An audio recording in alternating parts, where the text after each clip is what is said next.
హిస్టరీలో వీడు family background తో వచ్చిన ప్రతిసారి విక్టరీయే. Hello guys, welcome to Mouli Muchatlu. Sankranthiki వస్తున్నాం. మూవీ చెప్పినట్టుగానే సంక్రాంతికే వచ్చింది.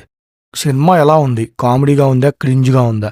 F3 తీసిన అనిల్ రావుపూడి ఈ సినిమాని కామెడీగా ఎలా నిలబెట్టాడా, అసలు పడగొట్టాడా? మాట్లాడుకుందాం. మాట్లాడుకునే ముందు కొంచెం ఛానల్ని సబ్స్క్రైబ్ చేసుకుంటే నాకు మంచిది, మనందరికీ మంచిది.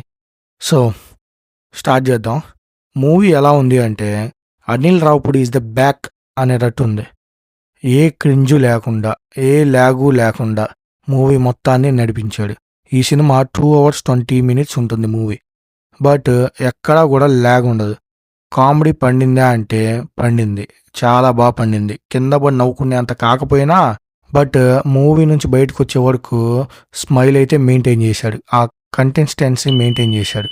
సో ఈ మూవీ చూడొచ్చా లేదా అనే డౌట్ అవసరం లేదు. ఫ్యామిలీ మొత్తాన్ని తీసుకెళ్ళి చూడొచ్చు. ఈ సంక్రాంతికి హిట్ నేను డాకు మహారాజానే అనుకున్నా. బట్ సంక్రాంతికి వస్తున్న మూవీ చూసిన తర్వాత డాకు మహారాజా, సంక్రాంతికి వస్తున్న వీటన్నిటి మధ్యలో పోటీ ఉంది. ఒక మెట్టు ఎక్కువ సంక్రాంతియే ఉంది. సంక్రాంతికి వస్తున్న మూవీయే ఉంది. వెంకటేష్ గారు ఈ ఏజ్లో ఇద్దరు యంగ్ హీరోయిన్స్ పక్కన ఎలా కనపడతాడో అనుకున్నాం. బట్ చాలా బాగా మెయింటైన్ చేశాడు ఆయన లుక్ని. ఎక్కడా కూడా మనకి ఏ క్రింజ్ కామెడీ లేకుండా, ఏ అడల్ట్ కామెడీ లేకుండా ఫ్యామిలీతో ఫ్రెష్గా ఉన్న కామెడీని చూడాలనుకుంటే సంక్రాంతికి వస్తున్న మూవీ ఖచ్చితంగా వెళ్ళాలి. అనిల్ రావుపూడి గారు రీసెంట్గా ఒక ఇంటర్వ్యూలో చెప్పాడు, నా మార్క్ ఏదైతే ఉందో దాన్ని నేను వదిలేయను అని. ఎస్, ఆయన కరెక్ట్గానే చెప్పాడు. ఆయన మార్క్ ఆయన వదిలేయలేదు, అప్డేట్ అయ్యి ఈ సినిమాలో స్క్రీన్ ప్లేతో కరెక్ట్గా వాడుకున్నాడు ఆయన కామెడీని. ఇకపోతే ట్రైలర్లో మనకి ఎక్కడా కనిపించిన ఒక చిన్న పిల్లోడు ఒకడు ఉంటాడు. చిన్న పిల్లోడు చేసే కామెడీ చాలా బాగా పండింది. కానీ కొన్ని చోట్ల అతను మాట్లాడే కొన్ని డైలాగ్స్ ఒకవేళ ఇప్పుడున్న చిన్నపిల్లలు ఇన్స్పైర్ అవుతాడేమో అనిపించవచ్చు కూడా. అంటే ఇంటికి వెళ్ళి వాళ్ళ అమ్మ నాన్ని తిట్టే ఇది కూడా ఉండొచ్చు. But that is only comedy. But adult comedy లేకుండా ఫ్రెష్గా ఫ్యామిలీ మొత్తం చూడగలిగే కామెడీ మూవీ ఏదైనా ఉందా అంటే ఈ సంక్రాంతికి వస్తున్నాం అనే మూవీ. ఇది వన్ ఆఫ్ ద క్లాసిక్ కాదు, but this is also a classic.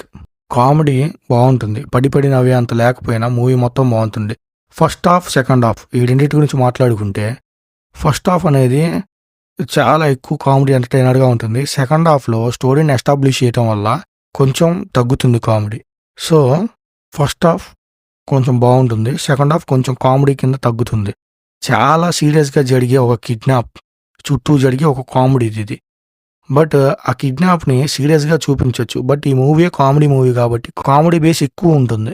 సీరియస్గా చూపించే క్యారెక్టర్స్ని కూడా చాలా వరకు కామెడీ చేస్తాడు. సో దానివల్ల కొంతమంది డిసప్పాయింట్ అవ్వచ్చు. బట్ ఓన్లీ ఎంటర్టైన్మెంటే కావాలి అనుకున్న వాళ్ళకైతే this is the best movie for this Sankranti. So మూవీని చూడొచ్చా లేదంటే ఖచ్చితంగా ఫ్యామిలీతో వెళ్ళి వాచ్ చేయగలిగే మూవీ ఇది. థియేటర్స్లో వాచ్ చేయండి. ఇలాంటి మూవీస్ ఇంకా రావడానికి ఛాన్సెస్ ఉంటాయి. So don't encourage piracy. Please do watch in theaters. That's it guys. This is my view and review. Thanks for watching this video. Happy Sankranti to your family and do subscribe, and I am signing off. Mauli Muchatlu.